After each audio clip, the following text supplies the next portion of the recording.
Kami dari kelompok 2 yang beranggotakan saya Sa'diatul Jazilah, Saya Lailatul Syafa'ah. di sini kami sebagai pewawancara. Saya Muhammad Khairuddin sebagai kameramen dan editor.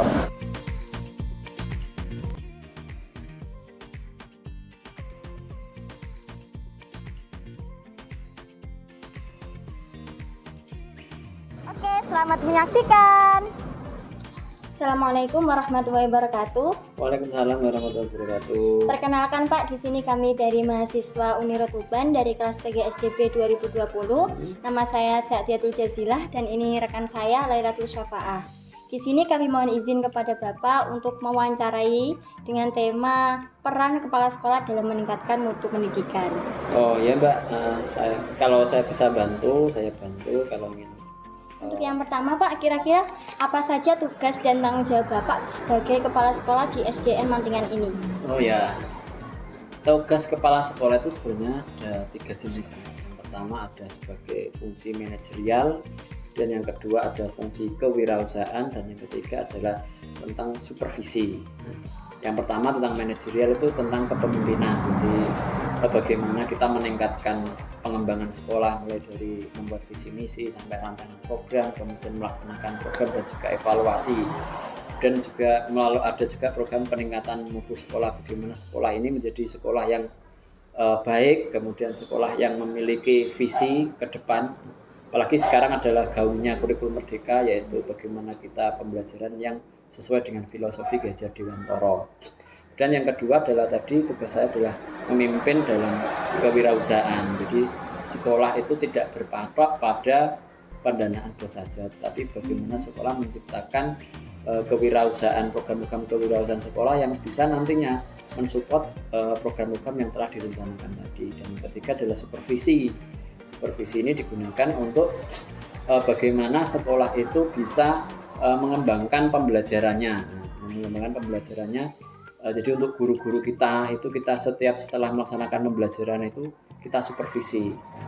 Bagaimana dia mengajar, bagaimana dia mengolah nilai, bagaimana dia mengembangkan dirinya itu lewat supervisi. Nah, yang terakhir juga di supervisi itu ada bagaimana kita mengembangkan profesi kita, baik sebagai guru, kalau saya juga sebagai kepala sekolah itu. Tapi yang paling utama fungsi di sini yang paling banyak dilakukan itu pemimpin dan juga manajerial gitu. Terus apa yang menjadi keunggulan dari sekolah ini Pak? Keunggulan di sekolah SD kami itu untuk tahun ini itu ada 2. Ini di sini ada sertifikatnya ya, di sini sebelah sini itu ada. Yang pertama adalah kami sebagai sekolah adiwiyata kabupaten tahun 2022. Yang pertama baru saja dikukuhkan kemarin tahun 2022. Yang kedua, kami itu sekolah dengan pangan dan jajanan anak sekolah yang aman dan sehat. Kami ada sertifikat dari BPOM di Semarang. Nah, itu juga kolaborasi karena kita juga ditunjuk juga dari kabupaten sebagai sekolah sehat. Jadi selain pembelajarannya, ada beberapa kegiatan-kegiatan di luar pembelajaran yang ingin kita munculkan. Itu yang dari sisi sekolahnya, keunggulan sekolah. Kemudian ada keunggulan untuk siswa kami. Nah, siswa kami diantaranya adalah kami memiliki program, misalnya dalam kegiatan lomba-lomba kita sering mengikuti, misalnya OSN. Nah, alhamdulillah kemarin 2 tahun kemarin kita itu juga dapat juara 3 yang IPA sama matematika. Kemudian FLS 2N. Bulan kami tahun 2021 kemarin 2022 ya. Itu juga menjadi juara 1 FLS 2N kategori tari di kabupaten. Kemudian juga ada lomba Popda, kami juga untuk renang itu juga masuk ke juara 1. Itu beberapa keunggulan-keunggulan yang kami munculkan. Jadi ada prestasi siswa dan ada prestasi sekolah.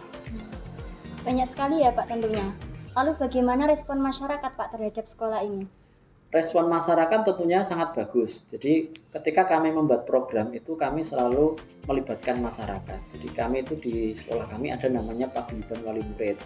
Paguyuban wali murid dari kelas 1 sampai kelas 6 itu masing-masing kelas itu punya paguyuban.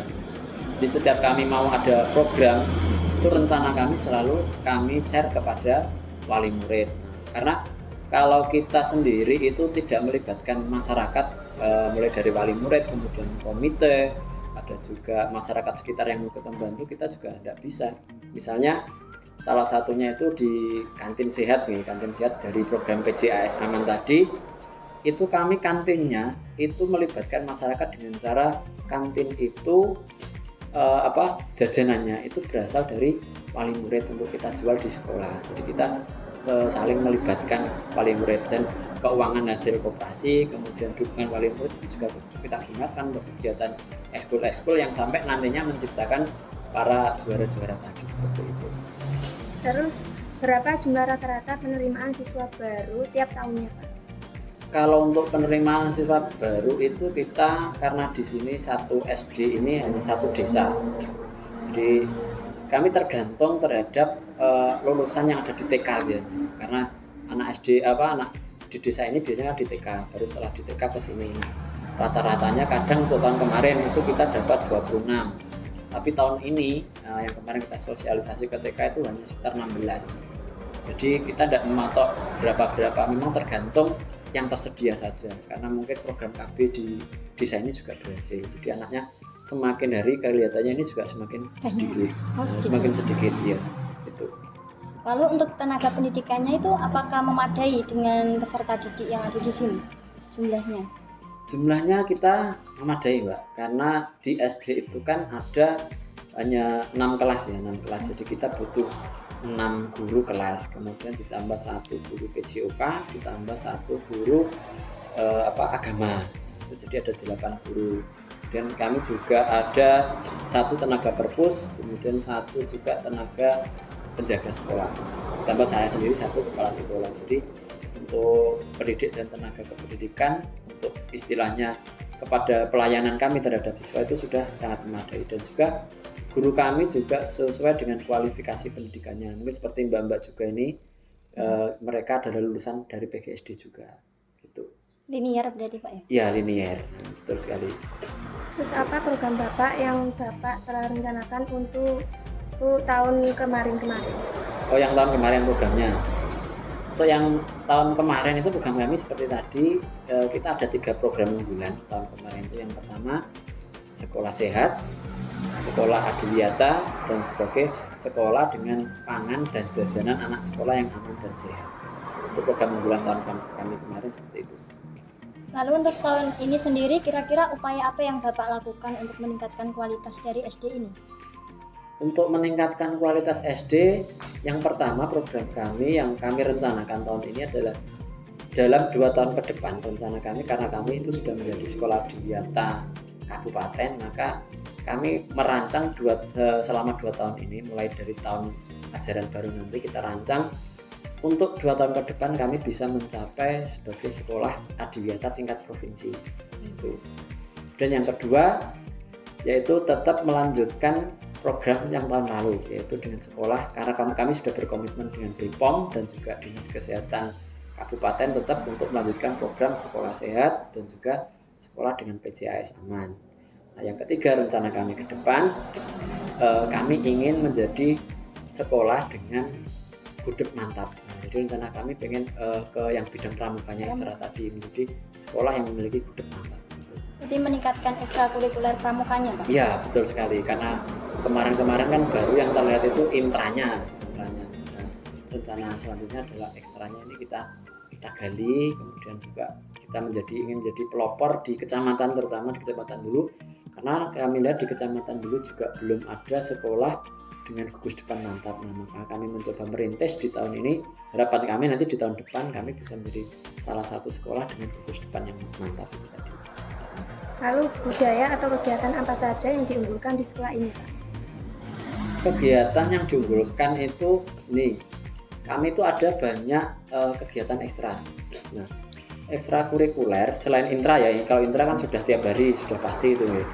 Ada namanya kegiatan ekstrakurikuler. Ekstrakurikuler kami itu sesuai dengan bakat dan minat anak. Jadi kami itu kemarin mencoba membuat terobosan, yaitu dengan cara mengecek ombak, Mbak. Cek ombak, ada 10 kegiatan ekstra. Jadi karena kami punya pendidik dan tenaga kependidikan itu ada 10 orang. Maka setiap 1 orang itu saya beri 1 tanggung jawab ekstra. Mulai dari ada ekstra berkebun, itu yang sangat menjadi unggulan kami karena kami kerjasama dengan Balai Benih Hulu, dan itu salah satu kegiatannya itu sangat diapresiasi kemarin ketika kami melaksanakan program guru penggerak itu membuat pupuk, pupuk organik. Pupuk organik itu namanya Biosaka. Itu kami kerjasama dengan Balai Benih Hulu. Itu. Kemudian ada kegiatan ekstra yang kedua, bola voli. Bola kemarin itu juga bola volinya kita dapat juara 2 walaupun baru di tingkat kecamatan. Dan juga dari bola voli itu 2 anak itu diambil masuk ke tingkat kabupaten, walaupun juga di kabupaten baru mendapat juara 2 juga. Kemudian ada ekstra renang. Ekstra renang itu kami kemarin di kecamatan juara 1 karena pesertanya hanya 1 itu ya. Nah, tetapi di kabupaten kami dapat ada yang kan itu gayanya banyak, kalau renang ada gaya bebas, saya juga tidak begitu paham itu. Ada yang juara 1, ada yang juara 2, ada juara 3. Nah, itu kita juga banyak di Popda kemarin. Kemudian ada ekstra hadro. Nah, ekstra hadro itu kami itu tidak punya alat sebenarnya. Tidak punya alat hadro, itu tidak punya. Tapi kami kerjasama dengan masyarakat. Ada yang istilahnya towo, ya, bahasa Jawa ini towo. Kata, Pak, saya punya alat hadro, bagaimana kalau sekolah mau mengadakan ekstra hadro? Ya saya siap. Saya yang sekolah mengusahakan pelatihnya, yang alat hadronya sama tempatnya itu di rumah warga. Itu ada ekstra hadro. Terus ada juga ekstra TIK. Nah, ekstra TIK karena kami punya Chromebook, itu bantuan Chromebook itu dapat. Nah, kami gunakan untuk ekstra TIK. TIK itu kita belajar Canva, belajar editing yang Microsoft itulah, kayak Microsoft itu. Nah, karena saya pikir kemampuan anak itu kan minatnya macam-macam ya. Ada yang minat kita di berkebun, ada yang minat itu, tergantung sesuatu. Itu diantaranya seperti itu. Nah, kalau untuk mengembangkan komunikasi antar warga sekolah sendiri, Pak, itu bagaimana? Kalau kita komunikasi antar warga sekolah itu biasanya selain kita setiap bulan mengadakan rapat bulanan, ada rapat bulanan setiap bulan pasti untuk mengevaluasi kegiatan selama bulan lalu, kemudian kita memprogramkan bulan yang akan datang kita mau apa, itu setiap bulan ada. Selain itu kadang di setiap selesai jam mengajar, kita kan anak-anak pulangnya jam 12.10 pulang. Nah, setelah itu yuk kita sambil jagungan gitu, sambil jagungan dengan guru-guru sambil membuat administrasi. Kita ada kadang program-program itu nyeletuk ketika jagung itu tadi mulai Tiba-tiba muncul gitu, Pak? Iya, muncul idenya itu kadang malah di seperti itu, bukan di rapat bulanan. Rapat bulanan itu lebih kayak formalnya, tapi ketika non formal itu malah lebih sering nyeletuk. Oh iya, aku punya program ini, enggak. Itu kita rumuskan, kemudian baru diterapkan di rapat bulanan. Lalu bagaimana upaya Bapak untuk mewujudkan tim yang cerdas, dinamis, dan kompak? Nah, ini salah satu tantangan kepala sekolah yang paling berat menurut saya sendiri, itu adalah memanajeri manusia itu tadi. Karena kita di sini ada 11 orang dengan isi kepala yang berbeda, ya kan? Isi kepalanya berbeda. Tentu mereka punya ide A, ide B, ide C, nah masing-masing masih punya. Kami menyatukannya itu dengan cara ketika rapat bulanan pas itu satu. Asal setiap program yang dibuat itu harus berkomitmen dengan visi yang sudah kita sepakati. Di semua kegiatan yang mereka ada ide muncul, kita rapatkan apakah sesuai dengan visi misi atau kita apa tidak. Nah, kalau itu tidak sesuai dengan visi misi kita, maka tentu mereka sendiri nanti akan menyadari, oh ini ternyata tidak sesuai. Nah, itu nanti jadi referensi di tahun depan. Nah, apakah kita mau bukan merubah ya, istilahnya melihat visi misi kita, mungkin ada yang kurang sesuai, kita rubah di tahun depan. Nah, jadi yang penting itu kita komunikasi antar warga sekolah kita di lingkungan kita sendiri itu tadi dengan ketika istirahat, ketika pulang sekolah ada jagung itu justru akan merakatkan. Merakat itu bahasa Indonesia apa ya? Kita jadi kompak dan juga penuh semangat untuk memajukan sekolah itu malah ketika jagung-jagung yang non formal itu. Lalu selama Bapak menjabat kurang lebih beberapa tahun ini, kendala apa yang Bapak temukan ketika menjadi kepala sekolah ya, Pak? Kendala utama yang saya alami ini karena saya juga kepala sekolah baru, jadi baru 1 tahun per April 2022 kemarin. Kendala yang utama adalah di komunikasi dengan baik dengan warga sekolah itu sendiri maupun dengan warga masyarakat. Karena ketika kita berkomunikasi, kita sudah menjalin hubungan yang baik ya, menjalin hubungan baik dengan orang-orang ini, baik masyarakat maupun guru kita. Tetapi terkadang kita kan yang namanya ucapan itu kadang kan juga tidak terkontrol gitu Pak. Ada mungkin ucapan kita yang dirasa itu benar, tapi kadang menyakiti hati orang itu. Nah itu kadang akhirnya mereka jarang mengungkapkan, tapi kadang ada yang diungkapkan di orang lain. Itu misalnya kadang orang tua misalnya komunikasi dengan saya, dengan guru, itu ada yang tidak puas, itu sering buat sekarang gampang tuh buat status di WA dan bagaimana. Tapi itu juga dapat kami kontrol dengan cara ketika ada status seperti itu, kemudian ada ketidaksepahaman, itu kita selalu bicara face to face. Nah, kalau di guru lewat supervisi tadi. Nah, supervisinya dengan cara kucing namanya sekarang, dengan kucing ya. Ada kucing. Kemudian kalau dengan orang tua ya kita datangi orang tuanya. Kucing itu apa Pak? Kucing itu metode supervisi yang sekarang, jadi rekan itu tidak menjadi bawahan kita, tapi rekan itu sebagai rekan, sebagai rekan teman. Jadi apa permasalahannya, kemudian mereka dapat menggali sendiri permasalahan itu sampai menemukan solusi. Jadi bukan kita yang menggurui, tapi mereka mencoba punya masalah, mereka sendiri yang kita mencoba gali, mereka sendiri yang menemukan solusi dari permasalahan itu tadi, seperti itu. Lalu bagaimana sistem evaluasi diberlakukannya di sekolah ini? Evaluasi itu kami lakukan kalau untuk program sekolah ya, program sekolah itu ada rapat trimester biasanya, triwulan, 3 bulan. 3 bulan itu kita sering komunikasi antara guru, kemudian wakil paguyuban dan juga komite. Itu setiap 3 bulan sekali. Setiap 3 bulan sekali kita berkomunikasi dengan mereka. Kalau untuk evaluasi dengan guru itu tadi lewat kita rapat bulanan. Gitu. Lalu berarti guru dan staf di sini dilibatkan ya Pak dalam pengambilan keputusan itu? Selalu, ya selalu. Karena patokan kita itu yang namanya program itu kan mau berhasil itu kan ada tiga langkah. Yang pertama ada rencana. Rencana itu bukan hanya guru yang kita libatkan, tapi ada juga warga sekolah kita ya, guru, pendidik, tenaga pendidikan, kepala sekolah, komite, paguyuban wali murid, dan juga ada siswa yang harus kita libatkan. Jangan sampai, karena program yang kita buat untuk siapa? Untuk siswa. Nah, maka kita harus melibatkan mereka. Kemudian mereka yang istilahnya kalau di rumah suratnya dengan siapa? Dengan Bapak Ibu. Mereka, Bapak Ibunya juga kita undang lewat perwakilan paguyuban. Jadi semua stakeholder pendidikan yang ada kita libatkan. Setiap 3 bulan sekali tuh Pak? Ya, kita programkan setiap 3 bulan sekali. Lalu bagaimana upaya yang dilakukan untuk membina dan mengembangkan potensi guru dan staf? Itu tadi, nah seperti coaching itu tadi lewat kita coaching. Jadi setiap supervisi, karena ada supervisi guru, tenaga pendidik itu juga ada. Setiap tahun kita minimal 4 kali.